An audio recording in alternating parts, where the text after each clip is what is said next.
தமிழுக்கு அமுதென்று பேர், அந்த தமிழின்ப தமிழ் எங்கள் உயிருக்கு நேர். ஹலோ ஃப்ரெண்ட்ஸ், எல்லாரும் எப்படி இருக்கீங்க? நல்லா இருக்கீங்களா? இன்னைக்கு நம்ம சேனல் தமிழ் ஆல்ரவுண்டர் அப்பட்டக்கர்ல நம்ம பார்க்கக்கூடிய வீடியோ என்னன்னா, நம்மளோட வீட்டிலேயே நம்ம ஒரு செலோடைப் டிஸ்பென்சர் எப்படி செய்யறதுன்னு பார்க்கலாம். நிறைய நேரங்களில் பார்த்தீங்கன்னா நம்ம அவசரமாக செலோடைப் எடுக்க வருவோம். ஆனால் அதோட ஸ்டார்டிங் பாயிண்ட் எங்கே இருக்குது அப்படிங்கிறதே நமக்கு தெரியாது. ஸோ அதை அப்புறமா கட் பண்ணுறதுக்கு சிசர் தேடிட்டு இருப்போம். அதுவும் ஒரு சில நேரங்களில் கிடைக்காது. ஸோ இந்த மாதிரி பிரச்சனையிலேருந்தெல்லாம் தப்பிக்கிறதுக்கு நம்ம ஒரு செலோடைப் டிஸ்பென்சர் நம்மளோட வீட்டிலே நம்ம செஞ்சுக்கலாம். நான் பார்த்தீங்கன்னா வாஷிங் பவுடர், அதாவது சர்ஃப் எக்ஸல் மேட்டிக் வைக்கக்கூடிய அந்த கவரில் தான் இது செஞ்சுருக்கேன்.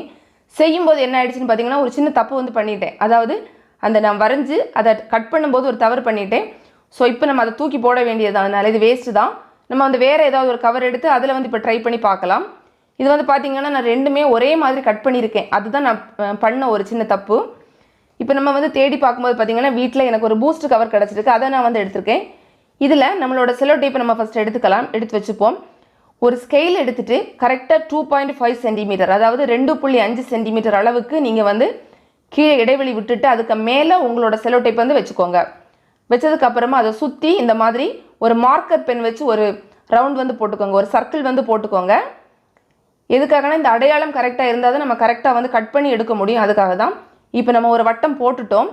இதுக்கு வெளியில் என்ன பண்ணணும்னா, ஸ்கெயில் வச்சுட்டு 6 சென்டிமீட்டர் 6 சென்டிமீட்டர் அளவுக்கு ஒரு லைன் போட்டுக்கோங்க. இப்போது அந்த லைன் முடிகிற இடத்துலேருந்து திரும்ப கீழே ஒரு லைன் போட்டுக்கோங்க. நம்ம வரைச்சிட்டு நம்ம கட் பண்ணோம் அப்படின்னா ரொம்ப ஈஸியாக இருக்கும். அதனால தான் இப்போ ஈஸியாக நம்ம போட்டுட்டோம். இப்போ நம்ம என்ன பண்ணணும் அப்படின்னா, ஒரு சின்ன கர்வ் வரைஞ்சிக்கலாம். அதாவது இந்த லைன் போட்டோம்ல 6 சென்டிமீட்டர், அதுலேயே ஒரு 3/4 அளவுக்கு வர அளவுக்கு ஒரு சின்ன கர்வ் இந்த மாதிரி போட்டுக்கோங்க.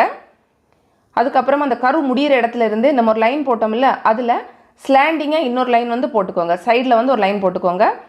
அவ்வளோதான், நம்ம லைன் போட்டு முடிச்சிட்டோம். ஒரு பக்கத்தில் போட்டு முடிச்சிட்டோம். இதே மாதிரி நம்ம மறுபகுதியில் நம்ம போடணும். இப்போ பார்த்தீங்கன்னா இதுதான் நம்ம தப்பு பண்ணக்கூடாத ஒரு இடம். இதில் ஸ்கெயிலில் முதல்ல நம்ம பண்ணோம்ல, அதே மாதிரி 2.5 சென்டிமீட்டர் கீழே விட்டுட்டு மேலே நம்மளோட செலோடைப்பை வச்சுக்கிட்டு நம்ம ரவுண்ட் போட்டுக்கலாம், சர்க்கிள் போட்டுக்கலாம். சர்க்கிள் போட்டுட்டு அதுக்கப்புறமா நம்ம லைன் போடுவோம்ல, அதில் கர்வெல்லாம் போடுறது ரொம்ப கரெக்டாக போடணும். மாற்றி போட்டோம் அப்படின்னா நம்ம கட் பண்ணுறது அதே மாதிரி தப்பாக கட் பண்ணிடுவோம். சர்க்கிளுக்கு வெளியில் அதே மாதிரி 6 சென்டிமீட்டர் 6 சென்டிமீட்டர் அளவுக்கு ஒரு லைன் போட்டுக்கோங்க. அந்த லைன் முடிகிற இடத்துலேருந்து கீழே இன்னொரு லைன் போட்டுக்கோங்க.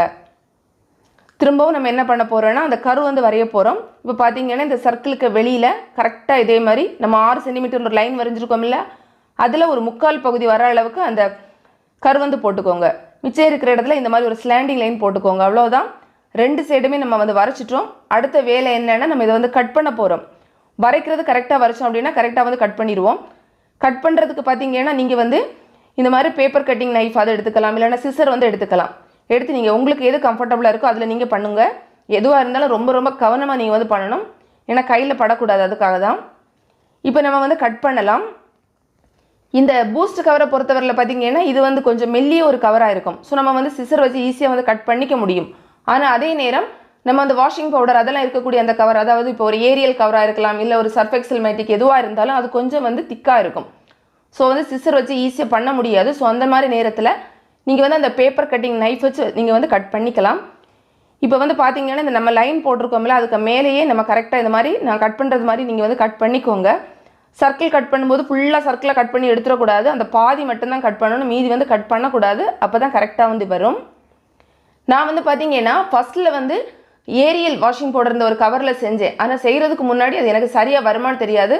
நான் கொஞ்சம் ஐடியா யூஸ் பண்ணி அந்த மாதிரி பண்ணும்போது அது கரெக்டாகவே வந்துடுச்சு. ஆனால் நான் வீடியோ ஷூட் பண்ணலை. பண்ணி முடிச்சதுக்கு அப்புறம் தான் நான் அதை ஒரு வீடியோ, அதாவது ஒரு இமேஜ் அந்த மாதிரி நான் எடுத்தேன்.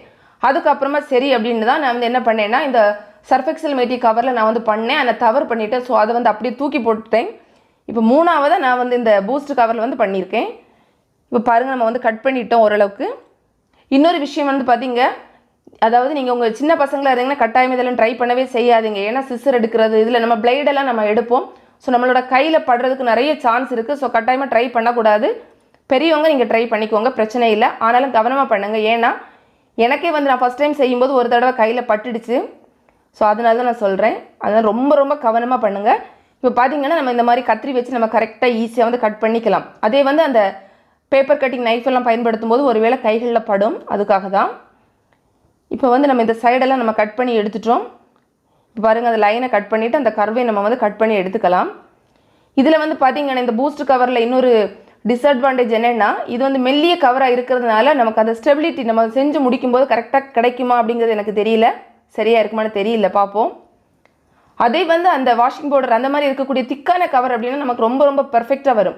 ஸோ உங்களுக்கு அந்த மாதிரி வாஷிங் பவுடர் இருக்கக்கூடிய கவர் இருக்குன்னா கட்டாயம் அதில் வந்து ட்ரை பண்ணுங்கள், அதுதான் பர்ஃபெக்டாக வந்து வரும். ஆனால் வந்து நீங்கள் வரைக்கும் போது அதில் மிஸ்டேக் பண்ணக்கூடாது. கரெக்டாக வந்து நீங்கள் வரைச்சிங்கன்னா தான் நம்ம வந்து கரெக்டாக வந்து கட் பண்ணவும் முடியும். இப்போ பார்த்தீங்கன்னா நம்ம எல்லாம் பண்ணிட்டோம். இந்த சர்க்கிள் வந்து ஃபுல்லாக பண்ணக்கூடாது, பாதி தான் பண்ணணும். பண்ணி முடிச்சிட்டோம் பாருங்கள். இப்போ நம்ம வந்து அதை எக்ஸ்ட்ராவாக இருக்கிறத நம்ம எடுத்துக்கலாம், தேவையில்லாதது. இந்த பின்னாடி இருக்கிற பகுதியை நம்ம வந்து கட் பண்ணிக்கலாம். பாருங்கள், இந்த மாதிரி நம்ம எடுத்துருக்கோம். இப்போ நம்ம அடுத்தது நம்ம என்ன செய்யணும் அப்படின்னா, நம்ம வந்து சர்க்கிள் மாதிரி இருக்குல்ல, அதோட சென்டரில் ஒரு சின்ன பாயிண்ட் நம்ம வந்து வச்சுக்கணும்.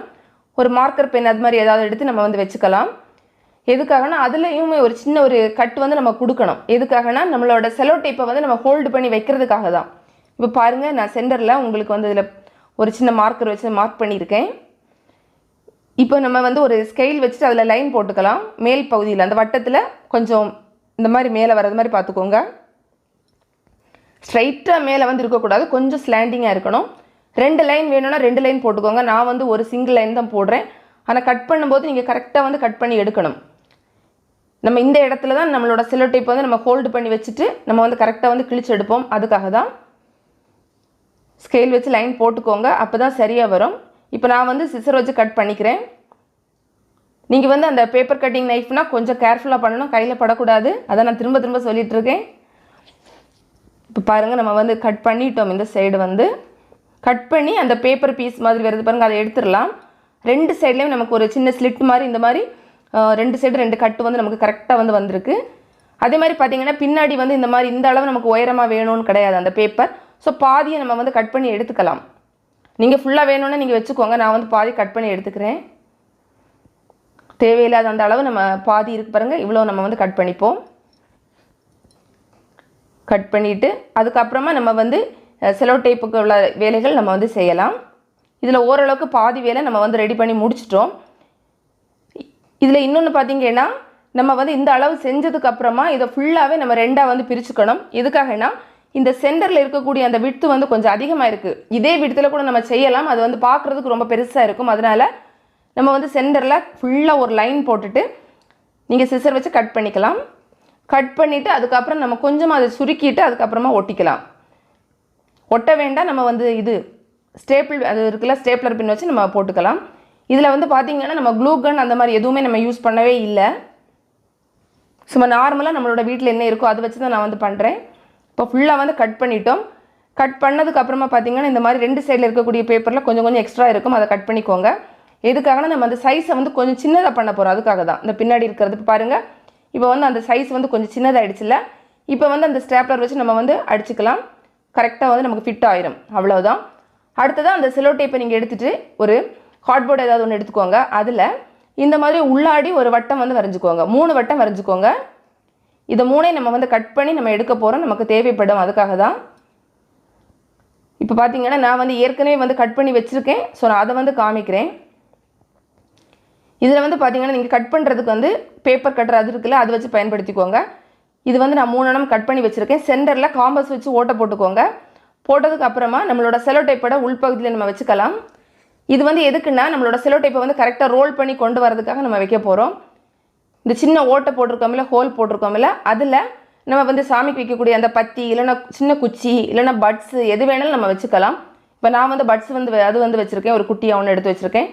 வச்சுட்டு நம்மளோட அந்த டிஸ்பென்சரில் சைடில் நம்ம 2 ஹோல் மாதிரி போட்டோம்ல, அது வழியாக கரெக்டாக ஸ்லிட்டு மாதிரி போட்டோம்ல, அது வழியாக கரெக்டாக கொண்டு வந்து ஃபிட் பண்ணி இந்த மாதிரி வச்சுக்கோங்க. அவ்வளோதான், இந்த சைடு வேலை முடிஞ்சிடுச்சு. அதுக்கப்புறம் என்ன பண்ணணும்னா ஒரு சின்ன கட் வந்து எடுத்துக்கோங்க, ஒரு சின்ன பேப்பர் கட் பண்ணி இந்த இடத்துல ஒட்டிக்கோங்க. அதாவது நம்ம ஸ்லாண்டிங் லைன் மாதிரி கட் பண்ணி எடுத்தோம்ல, அந்த இடத்துல இதை கரெக்டாக ஒட்டிக்கணும். இது வந்து எதுக்காகன்னு பார்த்தீங்கன்னா நம்ம செலோ டேப் வந்து நம்ம வந்து கட் பண்ணுற டைமில் கட் பண்ணி முடிச்சதுக்கு அப்புறமா அந்த இடத்துல ஒட்டி வைக்கிறதுக்காக தான். இந்த மாதிரி வச்சுட்டு நம்ம வந்து 2 சைட்லையும் ஒட்டி விட்டுக்கலாம். நான் வந்து ஃபஸ்ட்டில் செஞ்சது பார்த்தீங்கன்னா அந்த வாஷிங் பவுடர் கவரில் செஞ்சேன். அதில் வந்து இந்த மாதிரி ஒட்டலை, நான் வந்து 2 சைடு 2 பின் வச்சு கொடுத்துட்டேன். ஏன்னா அந்த பேப்பர் வந்து ரொம்ப திக்காக இருக்கும், ஸோ உள்ளாடி பின் வந்து ஈஸியாக போகும், அதனால் அந்த மாதிரி பண்ணேன். இப்போ வந்து இதில் பின் வந்து கொடுக்க முடியாது, இந்த பேப்பர் வந்து மெல்லிஸாக இருக்கிறதுனால. ஸோ வந்து செலோ டேப் வச்சு ஒட்டி வச்சுருக்கேன். அடுத்ததாக இந்த மாதிரி ஒரு பிளேடு வந்து எடுத்துக்கோங்க, பாதி பிளேடு. நல்ல பிளேடு எடுத்துக்கோங்க. நீங்கள் இந்த இடத்துல பிளேடு வந்து யூஸ் பண்ணலாம், அல்லது ஷார்ப்னர் இருக்குல்ல அதில் இருக்கக்கூடிய அந்த குட்டி பிளேடு வந்து ஸ்க்ரூ டிரைவர் போட்டு கலட்டி அதையும் நம்ம வந்து வச்சுக்கலாம். இப்போ ஒரு பேப்பரில் அந்த பிளேடை வச்சுக்கிட்டு அதுக்கு மேலே செலோ டேப் வச்சு இந்த மாதிரி ஒட்டிக்கோங்க. ஒட்டி அதை பின்னாடியும் ஒட்டி விட்டுருங்க. நம்ம வந்து ஃபுல்லாகவே க்ளூகனே யூஸ் பண்ணவே இல்லை, அதனால தான் இந்த மாதிரி பண்ணுறேன். க்ளூகன் வச்சு பண்ணுறவங்க க்ளூகன் வச்சு பண்ணிக்கலாம். போட்டுட்டு அதுக்கு மேலே சேஃப்டிக்காக இன்னொரு பேப்பர் வந்து சின்னதாக வச்சுட்டு திரும்பவும் அதில் வந்து செலோ டேப் வச்சு ஒட்டிக்கோங்க. ஒட்டிட்டு பின்னாடி ஒட்டி விட்டுருங்க. இந்த அளவு வந்து எப்படி இருக்குன்னு பார்த்தீங்கன்னா, நம்ம இப்போ ஒரு குட்டியாக ஒரு பேப்பர் வந்து டிஸ்பென்சரில் ஒட்டி விட்டுருக்கோம்ல ரெட் கலரில், அதுக்கு கீழே வந்து ஒரு பெரிய ஹோல் இருக்குல்ல அதில் வந்து ஃபில் ஆகிற அளவுக்கு இருக்கணும். இப்போ வந்து நம்ம இது வந்து செஞ்சு முடிச்சிட்டோம். அந்த இடத்துல வச்சுட்டு நம்ம என்ன பண்ண போகிறோன்னா, ஜஸ்ட்டு நம்மளோட ஸ்டாப்லர் வச்சு ஒரு அடிச்சு விட்ருவோம், அவ்வளோதான். கீழே இருக்கிற அந்த பேப்பரோட சேர்த்து அடிச்சு விட்டுக்கோங்க. இப்போ பார்த்தீங்கன்னா அந்த கீழே இருக்க பேப்பர் நம்ம மடக்கி விட்ருக்கணும், அப்போ தான் நம்ம கரெக்டாக வந்து அதை ஃபிட் ஆகும். அதுக்காக இது வந்து பார்த்தீங்கன்னா நான் ஃபஸ்ட்டில் செஞ்சது, இது வந்து எனக்கு பர்ஃபெக்டாக கரெக்டாக வந்து வந்திருக்கு. அந்த ஹோல் எல்லாம் நான் போட்டிருக்கிறது எல்லாமே வந்திருக்கு. இதில் பார்த்தீங்கன்னா நான் 2 பின் தான் கொடுத்துருக்கேன் 2 சைட்லையும். ஏன்னா அந்த பேப்பர் கொஞ்சம் திக்காக இருக்கும், உள்ளாடி நம்ம குத்தி விட்டோம் அப்படின்னா கரெக்டாக வந்து அந்த கவரில் உள்ளாடி வந்து போகும். அந்த மாதிரிப்பட்ட பேப்பர் அது. அதனால் அதே வந்து அந்த பூஸ்ட் கவரில் நம்ம அந்த மாதிரி பண்ண முடியாது, அதனால தான் நான் செலோ டேப் வச்சு ஒட்டி விட்டுருக்கேன். ஸோ உங்களுக்கு எது கிடைக்குதோ நீங்கள் அதில் பண்ணிக்கோங்க. இப்போ நான் என்ன பண்ணியிருக்கேன்னு பார்த்தீங்கன்னா, கடைசியாக வந்து எல்லாம் வச்சதுக்கு அப்புறமா இது வந்து வெயிட்லெஸ்ஸாக இருக்கிறதுனால அது வந்து ஒரேடியாக அப்படி ஸ்ட்ரைட்டாக கரெக்டாக ஸ்டேபிளாக இருக்காது. ஸோ நம்ம ஒரு பழைய ஒரு ஜாமெட்ரி பாக்ஸ் அந்த மாதிரி அதை எடுத்துகிட்டு உள்ளாடி வந்து ஏதாவது கொஞ்சம் பொருட்கள் ஏதாவது போட்டுக்கோங்க, காம்பஸ் அது மாதிரி பழசு ஏதாவது இருந்தால் போட்டுட்டு கொஞ்சம் வெயிட்டாக இருக்கும். அதுக்கு மேலே நம்ம செஞ்ச இந்த டிஸ்பென்சரை வச்சுட்டு நம்ம செலோ டேப் வச்சு ஒட்டிக்கலாம். ஒட்டிட்டு அதுக்கப்புறமா நம்ம யூஸ் பண்ணலாம். அதாவது சுற்றி கொஞ்சம் லைட்டாக வந்து ஒட்டி விட்டுக்கோங்க. இப்போ பாருங்கள், செலோ டேப்பை நம்ம வந்து இந்த மாதிரி இழுத்து எடுத்தோம்னா வரும். நம்ம வந்து பிளேடில் வச்சோன்னா ஈஸியாக கட் ஆயிரும். கட் ஆனதுக்கு அப்புறம் பாருங்கள், மிச்சம் இருக்கக்கூடியது வந்து அந்த பேப்பரில் கரெக்டாக ஒட்டி இருக்கும். அதாவது அந்த பேப்பர் வந்து லேமினேட்டட் பேப்பராக இருக்கும், ஸோ அதனால் ஒட்டும்.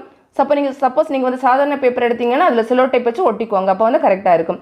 இந்த வீடியோ உங்களுக்கு பிடிச்சிருந்தா லைக் பண்ணுங்கள், உங்கள் ஃப்ரெண்ட்ஸ்க்கு ஷேர் பண்ணிக்கோங்க. தேங்க்ஸ் ஃபார் வாட்சிங். நன்றி, வணக்கம்.